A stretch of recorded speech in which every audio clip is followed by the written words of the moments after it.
Alright, y'all, D-Lo here. I want to speak right quick on this Billy Joe Saunders Canelo Alvarez fight. For disclosure, I don't really care a whole lot about the fight, but it's the fight of the weekend, so I'm gonna speak on it. One thing I just want to touch on. There's a lot of talk back and forth about the banter and bickering about what happened in negotiation, what wasn't honored, and what Billy Joe Saunders wanted to have happen in order for the fight and all that. And apparently all that stuff got ironed out. Great. Don't think the fight was ever in jeopardy or not happening to begin with.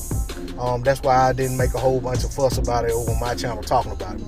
But what I will say is, as it pertains to this ring size of Billy Joe Saunders wanting the bigger ring and demanding that and saying that that was a prerequisite of the fight and that he had to have that, it lends itself to a lot of people feeling like Billy Joe Saunders is going to try to use every inch of that ring to get in and get out of harm's way and basically run, for lack of a better term, what some people are saying, but to basically fight on the outside, to stay on the outside, keep Canelo at the end of his punches and try to stay out of harm's way and utilize all of that space.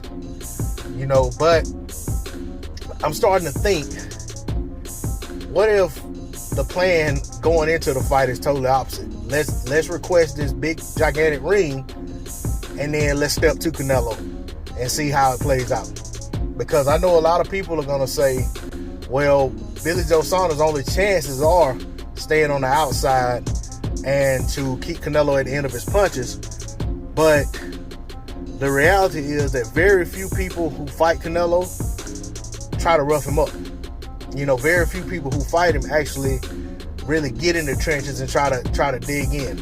And the few times that it has happened, take for instance Triple G, Canelo's hand speed advantage kind of was the difference in how Canelo was able to get the shots off and land some significant shots instead of just getting overwhelmed by what Triple G brought to the table on the inside.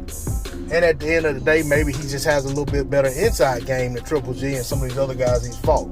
I'm not suggesting that Billy Joe Saunders has a better inside game than Canelo, but what I am saying that if Canelo isn't prepared for Billy Joe Saunders to step to him, and he's thinking, and his team is thinking, hey, we're gonna have to chase this guy down all night, but we're gonna put shots in, put punches together to win rounds and hopefully eventually stop this guy. But if we don't, we'll win on the cards. If that's the mindset that they have, and then Billy Joe Saunders comes in with a totally different mindset than what they're thinking he's gonna have, or strategy than what they're thinking he's going to employ, then we might be in for quite the fight. So I'm actually out of town right now, so I don't know if I'm gonna make it back in time to catch the fight.